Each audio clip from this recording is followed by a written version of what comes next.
الحمدللہ رب العالمین والصلاة والسلام علی خاتم النبیین اما بعد فاعوذ باللہ من الشیطان الرجیم بسم اللہ الرحمن الرحیم الصلاة والسلام علیک یا رسول اللہ وعلی آلک واصحابک یا حبیب اللہ الصلاة والسلام علیک یا نبی اللہ وعلی آلک واصحابک یا نور اللہ۔ ایف جین چینل کے ناظرین، سلسلہ ہے ظاہری گناہ۔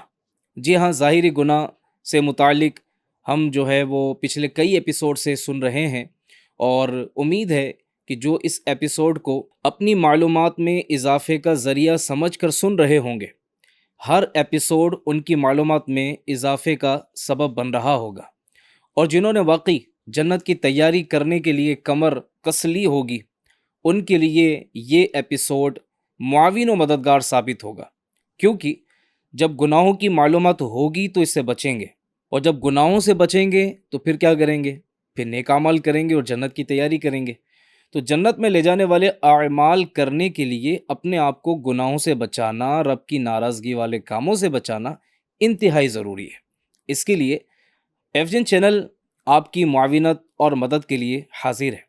سلسلہ ظاہری گناہ لیے آج سے ہمارے جو ایپیسوڈ شروع ہوں گے یہ بڑی اہم ہیں، اور ان کا تعلق زبان سے ہے بالخصوص۔ جی ہاں، زبان سے ہونے والے جو گناہ ہیں، رب کی نافرمانی والے کام ہیں، اس میں مثال کے طور پر لعنت کرنا ہے، طعنہ دینا ہے، طنز کرنا ہے، دل آزاری کرنا ہے، کسی کا راز فاش کرنا ہے، فحش کلامی کرنا ہے، گناہوں بھری بات کرنا ہے، غیبت کرنا ہے، چغلی کرنا ہے، کسی پہ تہمت لگانا ہے۔ یہ سارے وہ گناہ ہیں جو زبان پر ہلکے ہو جاتے ہیں، لیکن ان کی تباہ کاریاں بہت زیادہ ہیں، ان کے نقصانات بہت زیادہ ہیں۔ تو ان میں سے انشاءاللہ ہم ایک کا آج ذکر سنیں گے۔ اس سے پہلے چونکہ اس کا تعلق زبان سے ہے، تو ہم انشاءاللہ زبان سے متعلق پہلے کچھ باتیں، اہم ترین باتیں سنیں گے، سمجھیں گے، اس کے بعد پھر انشاءاللہ ہمارا یہ تسلسل جاری رہے گا۔ اچھی نیتیں فرما لیجئے، اللہ کی رضا کے لیے دیکھیں گے، سنیں گے اور عمل بھی کریں گے انشاءاللہ۔ آقائے نامدار، مدینہ کے تاجدار صلی اللہ علیہ وآلہ وسلم کا فرمان علی شان ہے، جو شخص مجھ پر روزانہ 50 مرتبہ درود پاک پڑھے، بروز قیامت میں اس سے مصافحہ کروں گا۔ صلو علی الحبیب صلی اللہ علی محمد صلی اللہ علیہ وآلہ وسلم۔ اللہ پاک ہم سب کو بھی کثرت کے ساتھ درود پاک پڑھنے والا بنائے، آمین، بجاہ خاتم النبیین صلی اللہ تعالی علیہ وسلم۔ ناظرین اکرام، جیسا کہ میں نے اپنی تمہیدی گفتگو میں کچھ باتیں عرض کی کہ اب جو ہمارے سلسلے آگے چلیں گے، ان میں سے کچھ سلسلے زبان سے ہونے والے گناہوں کو اسپیشلی ہائی لائٹ کریں گے۔ یاد رکھیے ناظرین، خاموش رہنے کے فضائل بہت زیادہ ہیں۔ اگرچہ فضول بولنے پر بندہ گناہ گار نہیں ہوتا، فضول گوئی پر گناہ گار نہیں ہوتا، لیکن یہ یاد رکھنا بہت ضروری ہے کہ فضول بولتے بولتے بولتے گناہوں بھری گفتگو کب شروع ہو جائے بندے کو پتہ نہیں چلتا۔ اس لیے کہا جاتا ہے بخار سے بچنا ہے تو نزلے کا علاج کرو، یعنی اگر آپ نزلے کا، سردی زکام کا علاج کر لیتے ہیں تو پھر امید ہے کہ بخار سے بچنے میں مدد حاصل ہو۔ امام غزالی رحمۃ اللہ تعالی علیہ نے سوال بھی قائم کیا، اور اس کا جواب کچھ یوں ارشاد فرمایا کہ سوال یہ کیا، خاموشی کے فضائل سن کر یہ سوال پیدا ہوتا ہے کہ جب ایسی فضول گفتگو جو گناہوں سے آلودہ نہ ہو تو شرعاً اس میں کوئی قباحت یعنی برائی نہ ہو، تو پھر خاموش رہنے پر اصرار کرنے کی کیا وجہ ہے؟ اب امام غزالی کا جواب سنیے۔ امام محمد غزالی رحمۃ اللہ تعالی علیہ اس کا جواب دیتے ہوئے فرماتے ہیں، بولنے میں کثیر آفات ہیں، بولنے میں کثیر بہت زیادہ آفات ہیں، غلطی، جھوٹ، غیبت، چغلی، ریاکاری، نفاق، فحش گوئی، بحث و مباحثہ کرنا، اپنی تعریف کرنا، باطل میں مشغول ہونا، جھگڑا کرنا، فضول گفتگو کرنا، بات بڑھانا گھٹانا، مخلوق کو ایذا دینا، اور کسی کی پردہ دری کرنے جیسے عیوب کا تعلق زبان ہی سے ہے۔ یہ کثیر آفات زبان پر بہت جلد آ جاتی ہیں اور زبان پر بوجھ بھی نہیں بنتی، یعنی زبان پر ہلکی ہوتی ہے، اس پر کوئی وزن نہیں ہوتا، پتہ چل جائے کہ وہ میں نے فلاں گناہ کر دیا زبان سے، تو بوجھ نہیں ہوتی، اور دل کو ان کی وجہ سے لطف و سرور حاصل ہوتا ہے۔ آپ دیکھیں جب بندہ غیبت کرتا ہے تو اس کو ایسا لطف و سرور آ رہا ہوتا ہے نا، جیسے کوئی زبان پہ شہد لگا دیا ہو، بندہ وہ 2 گھنٹے نکل جاتے ہیں غیبتیں کرتے ہوئے، تہمتیں لگاتے ہوئے، بندے کو پتہ ہی نہیں چلتا۔ دل کو ان کی وجہ سے لطف و سرور حاصل ہوتا ہے، خود طبیعت بھی ان پر اکساتی ہے اور شیطان بھی پورا زور لگاتا ہے۔ ان آفات میں پڑنے والا زبان کی حفاظت کرنے سے قاصر رہتا ہے، اس کے لیے بہت ٹف ہو جاتا ہے، کیونکہ وہ اپنی من پسند بات کر گزرتا ہے اور جو خود کو ناپسند ہو اس سے خاموش رہتا ہے، جبکہ یہ یعنی کہاں بولنا اچھا ہے اور کہاں برا مخفی اور پیچیدہ علم سے ہے، لہذا بولنے میں خطرہ ہے اور چپ رہنے میں عافیت ہے۔ یہی وجہ ہے کہ خاموشی کی بڑی فضیلت ہے، نیز خاموش رہنے سے منتشر خیالات و افکار یکجا ہو جاتے ہیں، وقار قائم رہتا ہے، بندہ ذکر و فکر اور عبادت کے لیے فارغ ہوتا ہے، دنیا میں بولنے کے برے انجام سے امن میں اور آخرت میں اس کے حساب سے فارغ رہتا ہے۔ اسی طرح پیارے پیارے ناظرین، کئی اچھے نظر آنے والے بھی، بہت سارے اچھے نظر آنے والے افراد بھی بدقسمتی سے بھلائی کی باتیں کرنے کی بجائے فضول باتوں میں مشغول نظر آتے ہیں۔ یاد رکھیے، بے فائدہ باتوں میں مصروف رہنا، مصروف ہونا یا فائدہ مند گفتگو ضرورت سے زیادہ الفاظ میں ملا لینا یہ حرام یا گناہ نہیں ہے، البتہ اسے چھوڑنا یہ بہت بہتر ہے، کیونکہ غیر ضروری باتیں کرتے کرتے گناہ بھری باتوں میں جا پڑنے کا قوی امکان رہتا ہے، لہذا خاموشی ہی میں بھلائی ہے۔ ہمارے معاشرے میں آج کل بلا حاجت ایسے سوالات کیے جاتے ہیں کہ سامنے والا شرمندہ ہو جاتا ہے، اور اگر جواب میں احتیاط سے کام نہ لے تو جھوٹ کے گناہ میں جا پڑنے کا قوی اندیشہ رہتا ہے۔ اس کی کچھ مثالیں میں آپ کو بیان کر دیتا ہوں۔ سوال کرنے والا بعض اوقات گناہ گار نہیں ہوتا، لیکن جواب دینے والا مروت میں سامنے والے کو خوش کرنے کے چکر میں جھوٹ بول جاتا ہے، تو یہ بھی زبان کی ایک آفت ہے۔ زبان کی وجہ سے جو ہے وہ گناہ ہوتے ہیں۔ مثال کے طور پر اس طرح کہا جاتا ہے، ہاں بھائی کیا ہو رہا ہے یار، آج کل دعا ہوا کر رہے ہو یا نہیں کر رہے ہو؟ ارے بھائی ناراض ہو کیا یار، لگتا ہے آپ کو مزہ نہیں آیا۔ یہ گاڑی کتنے میں خریدی؟ کس سال کا ماڈل ہے؟ آپ کے علاقے میں مکان کا کیا بھاؤ چل رہا ہے، کیا ریٹ چل رہا ہے؟ یار مہنگائی بہت زیادہ بڑھ گئی یار، کمر توڑ دی یار مہنگائی نے۔ فلاں جگہ پر موسم کیسا چل رہا ہے؟ اف اتنی گرمی، آج کل تو کڑاتی سردی ہے، نہ جانے یہ بارش اب کب رکے گی کہ نہیں رکے گی، ذرا بارش آئی کہ بجلی چلی گئی۔ آپ کے یہاں بجلی آتی ہے، بجلی رہتی ہے یا نہیں رہتی؟ اس طرح کے بہت سارے فضول سوالات کرتے ہی چلے جاتے ہیں، اور یہ اس طرح کے لوگوں کو کہا جاتا ہے ابو الفضول۔ بہت زیادہ فضول بولنے والے افراد جو ہیں، ان کا پھر جو ہے وہ گناہوں بھری گفتگو سے بچنا بہت مشکل ہو جاتا ہے۔ امام محمد غزالی رحمۃ اللہ تعالی علیہ کے تاثرات سنیے اور اپنے آپ کو فضول گفتگو کی ان 4 نقصانات سے ڈرائیے۔ نمبر 1، فضول باتیں کرامن کاتبین یعنی اعمال لکھنے والے بزرگ فرشتوں کو لکھنی پڑتی ہے، لہذا آدمی کو چاہیے کہ ان سے شرم کریں اور انہیں فضول باتیں لکھنے کی زحمت نہ دیں۔ نمبر 2، یہ بات اچھی نہیں کہ فضول باتوں سے بھرپور اعمال نامہ اللہ تبارک و تعالیٰ کی بارگاہ میں پیش ہو۔ نمبر 3، اللہ تبارک و تعالیٰ کے دربار میں تمام مخلوق کے سامنے بندے کو حکم ہوگا کہ اپنا نامہ اعمال پڑھ کر سنا۔ اب قیامت کی خوفناک سختیاں اس کے سامنے ہوں گی، انسان برہنہ ہوگا، سخت پیاسا ہوگا، بھوک سے کمر ٹوٹ رہی ہوگی، جنت میں جانے سے روک دیا گیا ہوگا، اور ہر قسم کی راحت جو ہے اس پر بند کر دی گئی ہوگی۔ غور تو کیجئے، ایسے تکلیف دہ حالات میں فضول باتوں سے بھرپور اعمال نامہ پڑھ کر سنانا کس قدر پریشان کن ہوگا۔ نمبر 4، بروز قیامت بندے کو فضول باتوں پر ملامت کی جائے گی اور اس کو شرمندہ بھی کیا جائے گا، بندے کے پاس اس کا کوئی جواب نہ ہوگا اور وہ اللہ تبارک و تعالیٰ کے سامنے شرمندہ اور ندامت سے پانی پانی ہو جائے گا۔ اللہ اللہ، اللہ پاک ہم سب کو فضول گوئی سے، گناہوں بھری گفتگو سے بچنے کی توفیق عطا فرمائے۔ امیر علیہ سنت لکھتے ہیں نا، یا رب نہ ضرورت کے سوا کچھ کبھی بولو، یا رب نہ ضرورت کے سوا کچھ کبھی بولو، اللہ زباں کا ہو عطا قفل مدینہ، بک بک کی یہ عادت نہ سرے حشر فسادے،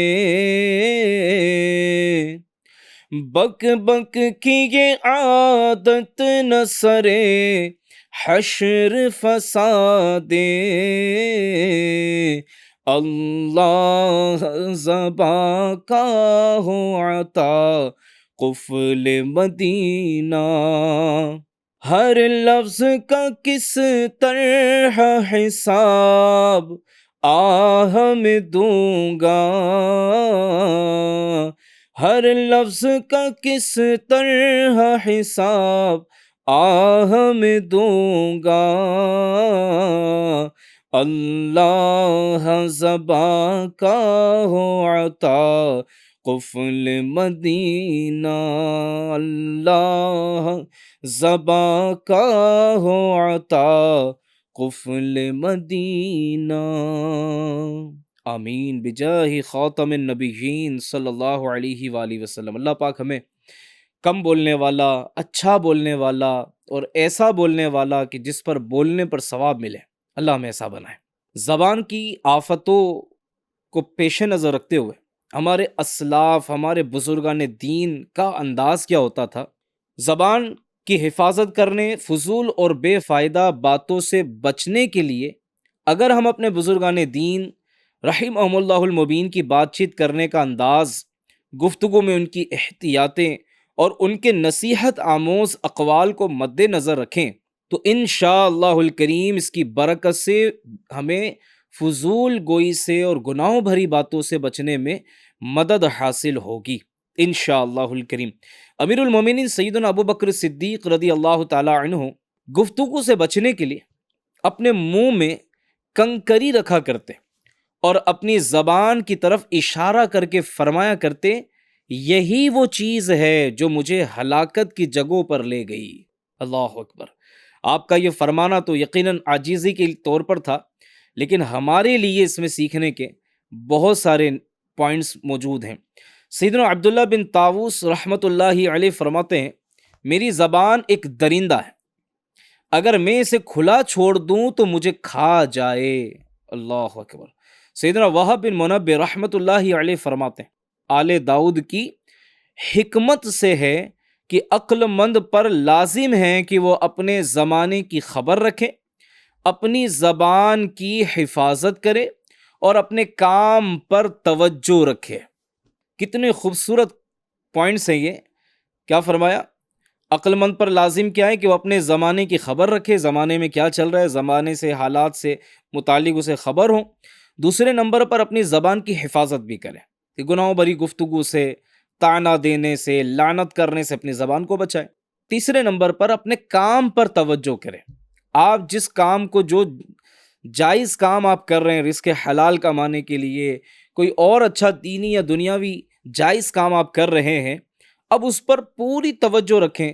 تو یہ توجہ رکھنا، یہ فوکس کر کے کام کرنا آپ کو کامیابی کی طرف لے کر جائے گا۔ سیدنا حسن بصری فرماتے ہیں، جو زبان کی حفاظت نہیں کرتا وہ دین کی حقیقت کو نہیں جان سکتا۔ ایک بزرگ فرماتے ہیں، خاموشی آدمی میں دو خصلتیں، دو خوبیوں کو جمع کر دیتی ہے۔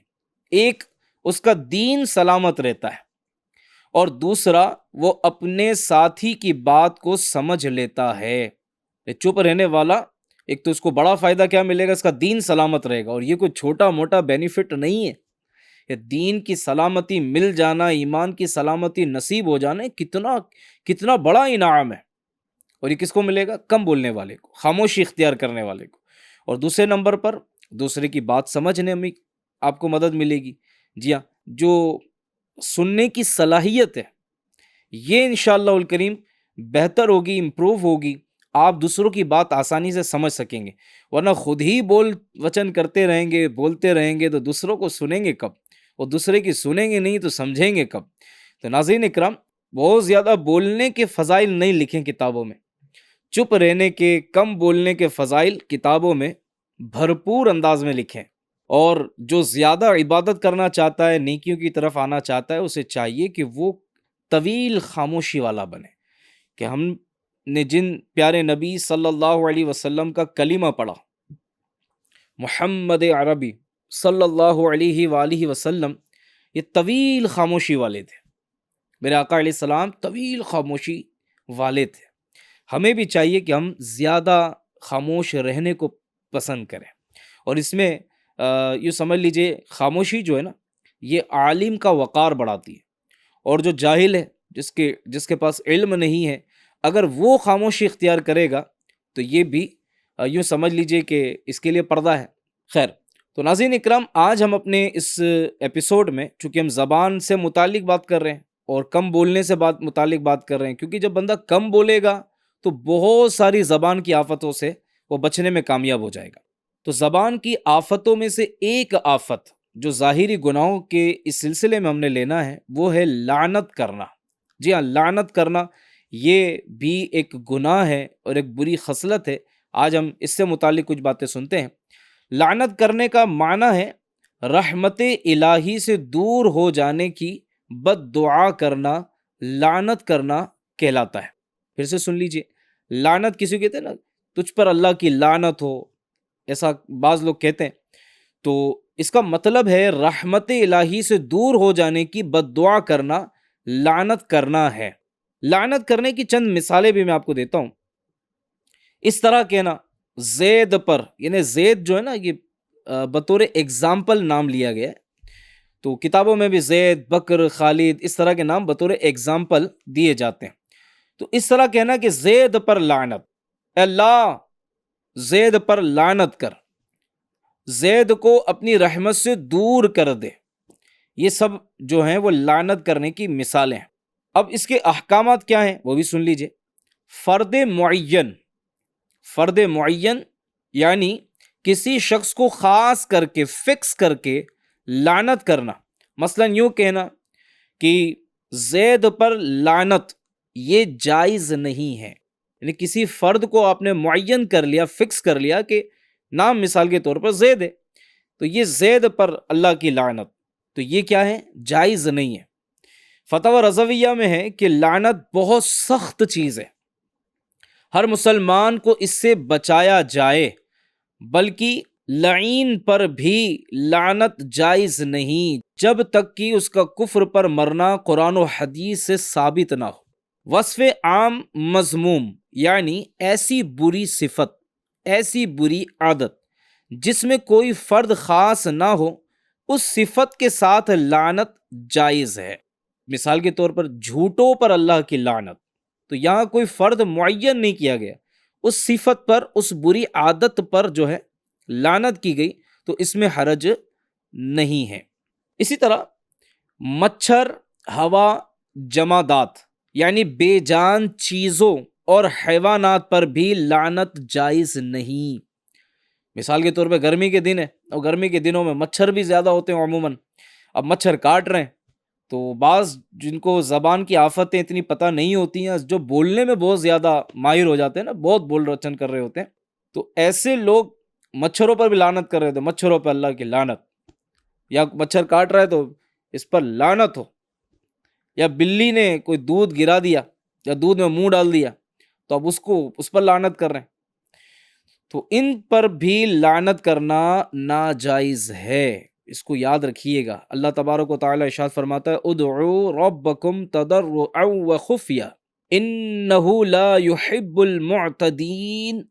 ترجمہ کنز ایمان، اپنے رب سے دعا کرو گڑ گڑاتے اور آہستہ، بے شک حد سے بڑھنے والے اسے پسند نہیں۔ ایک قول کے مطابق اس آیت میں حد سے بڑھنے والوں سے مراد وہ لوگ ہیں جو مسلمانوں کے لیے بد دعا کرتے اور کہتے ہیں اللہ ان کو خوار کرے، اللہ ان پر لعنت کرے۔ بعض اوقات کسی کے لیے لعنت کے جملے بولنے والے بول بھی دیتے ہیں۔ اس سے اپنے آپ کو بچانا بہت ضروری ہے۔ اللہ پاک ہمیں توفیق عطا کرے ان بری عادتوں سے ہم بچنے میں کامیاب ہو جائیں۔ پیارے نبی مکی مدنی صلی اللہ علیہ وسلم کے ارشادات احیاء العلوم جلد 3 کے پیج نمبر 460 سے آپ کو کچھ باتیں میں سناتا ہوں۔ میرے آقا فرماتے ہیں مومن لعنت کرنے والا نہیں ہوتا۔ مومن جو ہوتا ہے وہ لعنت کرنے والا نہیں ہوتا۔ مزید فرمائے ایک دوسرے پر اللہ عز و جل اس کے غضب اور جہنم کی لعنت نہ بھیجو۔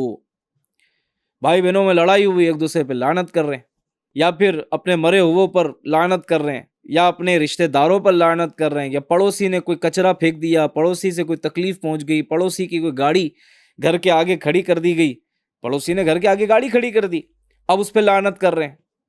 تو یہ لعنت جو ہے نا یہ بڑی خطرناک چیز ہے۔ سیدنا حذیفہ رضی اللہ تعالیٰ عنہ فرماتے ہیں کہ جو قوم بھی ایک دوسرے پر لعنت بھیجتی ہے ان پر اللہ عز و جل کا عذاب ثابت یعنی واجب ہو جاتا ہے۔ الامان والحفیظ، الامان والحفیظ۔ سیدنا عمران بن حسین رضی اللہ عنہ بیان کرتے ہیں کہ رسول اللہ صلی اللہ تعالیٰ علیہ وآلہ وسلم کسی سفر میں تھے، ایک انصاری عورت بھی اپنی اونٹنی پر سوار تھی کہ اچانک اونٹنی مضطرب ہو گئی، ایک دم بھاگنے لگی، بے چین ہو گئی، تو اس نے اس پر لعنت کی۔ آپ صلی اللہ علیہ وآلہ وسلم نے ارشاد فرمایا اس پر سے سامان اتار لو اور اسے بغیر سامان کے خالی چھوڑ دو، کیونکہ یہ ملعونیہ یعنی لعنت کی گئی ہے۔ سیدنا عمران رضی اللہ عنہ فرماتے ہیں گویا میں اس اونٹنی کو لوگوں کے درمیان چلتا ہوا دیکھ رہا ہوں لیکن کوئی اس پر سامان نہیں رکھتا۔ سیدنا ابو درداء رضی اللہ عنہ فرماتے ہیں جب بھی کوئی شخص زمین پر لعنت بھیجتا ہے، اے وہ لوگوں جو تھوڑی تھوڑی باتوں پر، ناظرین اکرام مجھے دیکھنے سننے والوں میں سے وہ لوگ جو تھوڑی تھوڑی بات پر ایک دوسرے پر لعنت کرتے ہیں، کبھی بچوں پر لعنت، کبھی رشتہ داروں پر، کبھی کس پر کبھی کس پر، ٹائر پنچر ہو گیا تو لعنت کرتے ہیں، بریک زور سے لگ گیا، سپیڈ بریکر آ گئے، گاڑی چلانے والے ڈرائیور نے زور سے بریک لگا دیا، تھوڑی سی لگ گئی تو جناب وہ پھر لعنت، گاڑی پر لعنت کر رہے ہوتے ہیں، روڈ پر لعنت کر رہے ہوتے ہیں، پھر جناب وہ تیز ہوا آ جائے تو ہوا پہ لعنت کر رہے ہوتے ہیں، بلی سامنے سے نکل جائے تو بہت سارے لوگ جو ہیں اس کو بدشگونی بھی مان رہے ہوتے ہیں تو بلی پہ لعنت کر رہے ہوتے ہیں۔ تو یہ اس طرح کی چیزوں سے اپنے آپ کو بچائیں اور ان سے اپنے آپ کو بچانا بھی ضروری ہے۔ تو میں پھر سے سناتا ہوں، حضرت ابو درداء فرماتے ہیں جب بھی کوئی شخص زمین پر لعنت بھیجتا ہے تو زمین کہتی ہے اللہ عز و جل اس پر لعنت فرمائے جو ہم میں اللہ عز و جل کا زیادہ نافرمان ہے۔ اللہ اکبر۔ ام المومنین سیدتنا عائشہ صدیقہ طیبہ طاہرہ رضی اللہ تعالی عنہا بیان کرتی ہیں کہ حضور صلی اللہ تعالیٰ علیہ وآلہ وسلم نے میرے والد ماجد ابو بکر رضی اللہ تعالیٰ عنہ کو اپنے کسی غلام کو لعنت کرتے سنا تو ان کی طرف متوجہ ہو کر ارشاد فرمایا اے ابو بکر کیا صدیق بھی لعنت کرنے والا ہوتا ہے؟ رب کعبہ کی قسم ایسا ہرگز نہیں ہو سکتا۔ آپ نے یہ بات 2 یا 3 مرتبہ ارشاد فرمائی، چنانچہ والد ماجد رضی اللہ تعالیٰ عنہ یعنی سیدنا صدیق اکبر رضی اللہ تعالیٰ عنہ نے اسی دن اپنے غلام کو آزاد کر دیا اور بارگاہ رسالت میں حاضر ہو کر عرض کی کہ دوبارہ ایسا نہیں کروں گا۔ لعنت کرنے والوں کو بروز قیامت نہ مرتبہ شفاعت ملے گا اور نہ ہی وہ سابقہ امتوں پر گواہ بنیں گے۔ اللہ اللہ اللہ اللہ، کتنی بڑی محرومی، کتنی بڑی محرومی، لعنت کرنے کی وجہ سے، لعنت بھیجنے کی وجہ سے کتنی بڑی محرومی کہ مرتبہ شفاعت بھی نہیں ملے گا۔ اب غور کر لیں میرے سننے والوں میں سے جن کی یہ لعنت کرنے کی عادت ہے، اس پہ غور کر لیں کتنا بڑا نقصان ہے یہ۔ سیدنا انس فرماتے ہیں رضی اللہ عنہ ایک شخص رسول پاک صلی اللہ علیہ وسلم کا ہم سفر تھا، اس نے اپنے اونٹ کو لعنت کی تو آپ صلی اللہ علیہ وسلم نے ارشاد فرمایا، اے اللہ کے بندے، ہمارے ساتھ ملعون یعنی لعنت کیے گئے اونٹ پر نہ چلو۔ یہ بات آپ صلی اللہ علیہ وسلم نے لعنت کے فعل سے منع کرنے کے لیے ارشاد فرمائی۔ لعنت کی تعریف، اس کی ڈیفینیشن ایک بار پھر سنیے۔ لعنت کا مطلب ہے اللہ تعالیٰ کی رحمت سے دھتکارنا اور دور کرنا، اور یہ صرف اس شخص پر جائز ہے جس کے اندر اللہ تعالیٰ سے دور کرنے والی صفت پائی جاتی ہو، اور وہ صفت کفر اور ظلم ہیں۔ صلو علی الحبیب صلی اللہ علی محمد صلی اللہ علیہ وآلہ وسلم۔ رسول پاک صلی اللہ علیہ وسلم نے ارشاد فرمایا، اے لوگوں، میرے صحابہ، میرے رفقا اور میرے سسرالی رشتہ داروں کے معاملے میں میری عزت و حرمت کا لحاظ رکھو اور انہیں برا بھلا نہ کہو۔ اے لوگوں، جب مرنے والا مر جائے تو اس کا بھلائی سے تذکرہ کرو۔ صلو علی الحبیب صلی اللہ تعالی علی محمد صلی اللہ علیہ وسلم۔ بعض لوگ انتقال کر جانے والوں پر بھی لعنت کر رہے ہوتے ہیں، اور یہ قرب قیامت کی نشانیوں میں سے ایک نشانی ہے کہ لوگ اپنے گزرے ہوئے لوگوں پر جو ہے وہ طعن کریں گے، ان پر لعنت کریں گے۔ یہ چیزیں جو ہے بڑی آزمائش والی ہے، اور بندہ اس کی وجہ سے اللہ تعالیٰ کی ناراضگی کا سبب بن رہا ہوتا ہے۔ ایک شخص کو شراب پینے کے سبب حضور علیہ السلام کی مجلس میں کئی مرتبہ حد لگائی گئی۔ کسی نے کہا، اس پر اللہ کی لعنت ہو، کتنی بار اسے حد کے لیے لایا گیا پھر بھی باز نہیں آتا۔ تو حضور صلی اللہ تعالیٰ علیہ وسلم نے ارشاد فرمایا، اپنے بھائی کے خلاف شیطان کے مددگار نہ بنو۔ ایک روایت میں ہے کہ آپ نے ارشاد فرمایا، ایسا نہ کہو کیونکہ یہ اللہ عز و جل اور اس کے رسول سے محبت کرتا ہے۔ سبحان اللہ۔ میرے آقا صلی اللہ علیہ وسلم کا فرمان سنیں، جب میری امت 6 چیزوں کو حلال سمجھنے لگے گی تو ہلاکت میں مبتلا ہو جائے گی۔ نمبر 1، ایک دوسرے پر لعنت کرنا۔ نمبر 2، شراب پینا۔ نمبر 3، ریشم کا لباس پہننا۔ نمبر 4، گانے والی عورتیں رکھنا۔ نمبر 5، مردوں کا مردوں پر اور عورتوں کا عورتوں پر اکتفا کرنا، آپس میں گناہوں بھرے کام کرنا۔ لعنت کے گناہ میں مبتلا ہونے کے بعض اسباب بھی بتا دیتا ہوں۔ سب سے پہلا ریزن جو ہے وہ ہے جہالت، کہ علم دین سے دوری کی وجہ سے بعض لوگ لعنت کو معمولی خیال کرتے ہیں، اور انہیں علم بھی نہیں ہوتا کہ لعنت کرنا شرعاً ناجائز اور گناہ ہے۔ اسی طرح غصہ، یہ بھی ایک سبب ہے کہ غصے میں جو زبان پر قابو نہیں رکھ پاتے دوسرے گناہوں کے ساتھ ساتھ لعنت بھی کر بیٹھتے ہیں، کیونکہ یہ جو غصہ ہے نا، امیر علیہ سنت کا ایک رسالہ ہے غصے کا علاج، اس میں آپ نے لکھا ہے کہ غصے کے سبب 16 طرح کے گناہوں کی بیماریاں یہ پیدا ہو جاتی ہیں۔ جی ہاں، 16 طرح کے گناہوں کے دروازے کھل جاتے ہیں۔ غصے میں آدمی غیبت کر دیتا ہے، غصے میں گالی بک دیتا ہے، غصے میں راز فاش کر دیتا ہے، غصے میں دل دکھا دیتا ہے، غصے میں رشتہ توڑ دیتا ہے، پھر احسان جتاتا ہے۔ اتنے سارے گناہ غصے کی وجہ سے ہو جاتے ہیں۔ وہیں جو ہے لعنت میں بھی مبتلا ہو جاتا ہے، یعنی جب وہ غصہ کرتا ہے تو کسی پہ لعنت بھی کر دیتا ہے۔ اسی طرح اس کا ایک سبب بنا سوچے سمجھے بولتے رہنے کی عادت، لڑائی جھگڑے کہ ایسے موقع پر گالی گلوچ کے ساتھ ساتھ بعض اوقات بندہ لعنت بھی کر دیتا ہے۔ بد مذہبوں سے میل جول رکھنا اور ان کے پاس اٹھنا بیٹھنا، یہ سبب کیوں ہے؟ اس کی ایک وجہ ہے، کیونکہ بد مذہبوں کی اہل بیت اطہار، صحابہ اکرام رضی اللہ عنہم اور بزرگان دین رحمت اللہ علیہم پر لعن طعن کرنے کی عادت ہوتی ہے، کہ یہ لوگ صحابہ پر، اہل بیت پر لعن طعن کر رہے ہوتے، تو ایسوں کی صحبت میں بیٹھے گا تو پھر یہ اسی طرح کا انداز اسے ملے گا کہ لعن طعن اپنے گھر والوں پہ بھی کر رہا ہوگا، اور معاذ اللہ صحابہ اور اہل بیت پر بھی اس طرح کے جرأت والے کام کر رہا ہوگا۔ لعنت کے گناہ سے بچنے کے لیے کچھ طریقے اپنا لیے جائیں، اور اپنے آپ کو لعنت کے اس گناہ سے بچانے کی کوشش کی جائے۔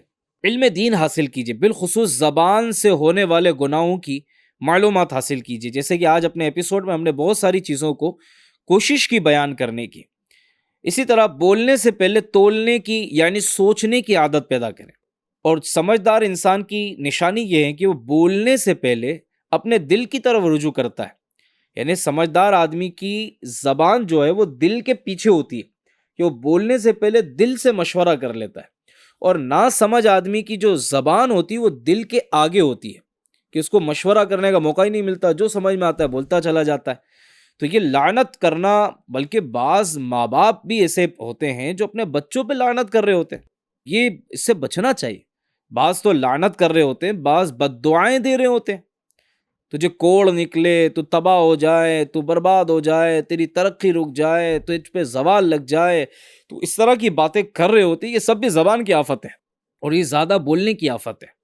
اللہ پاک بچنے کی توفیق عطا کرے۔ اسی طرح جب دل میں کسی کے خلاف غصہ ہو اور اس پر لعن طعن کو دل چاہے، تو فوراً اپنے آپ کو یوں ڈرائیے کہ اگر میں غصے میں آ کر کسی کو برا بھلا کہوں گا اور اس پر لعن طعن کروں گا تو جہنم کا حقدار قرار پاؤں گا، کہ یہ گناہ کے ذریعے غصہ ٹھنڈا کرنا ہوا۔ اور میرے آقا فرماتے ہیں جہنم میں ایک دروازہ ہے، اس سے وہی داخل ہوں گے جن کا غصہ کسی گناہ کے بعد ہی ٹھنڈا ہوتا ہے۔ اسی طرح جھگڑے مٹا کر مسلمانوں کے ساتھ مل جل کر محبت سے رہیے، یہ بھی اس کا سولوشن ہے۔ حدیث پاک میں ہے جو حق پر ہوتے ہوئے بھی جھگڑا ختم کرے، میں اسے جنت کے کنارے ایک گھر کی ضمانت دیتا ہوں۔ اسی طرح صرف عاشقان رسول کی صحبت اختیار کیجیے اور بد مذہبوں کے ساتھ اٹھنے بیٹھنے سے بچتے رہیے۔ اس طرح انشاءاللہ الکریم لعنت کرنے کے گناہ سے بچنے میں مدد حاصل ہوگی انشاءاللہ عز و جل۔ تو ناظرین اکرام، آج کے ایپیسوڈ میں ہم نے بالخصوص لعنت کرنے کو ایڈریس کیا ہے کہ کہاں کہاں کس طرح بعض اوقات زبان سے لعنت نکل جاتی ہے۔ تو آج اس ایپیسوڈ کو دیکھنے سننے کے بعد ارادہ کیجئے کہ ہم اپنی زبان سے کسی فرد معین پر لعنت نہیں کریں گے۔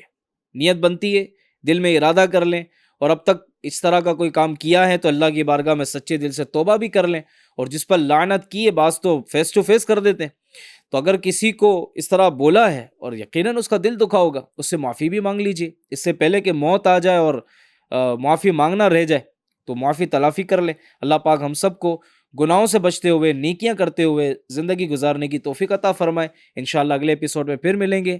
FGN چینل دیکھتے رہیے۔ صلو علی الحبیب صلی اللہ علی محمد صلی اللہ علیہ وسلم۔ یا اللہ یا اللہ یا اللہ یا اللہ یا اللہ یا اللہ یا اللہ یا اللہ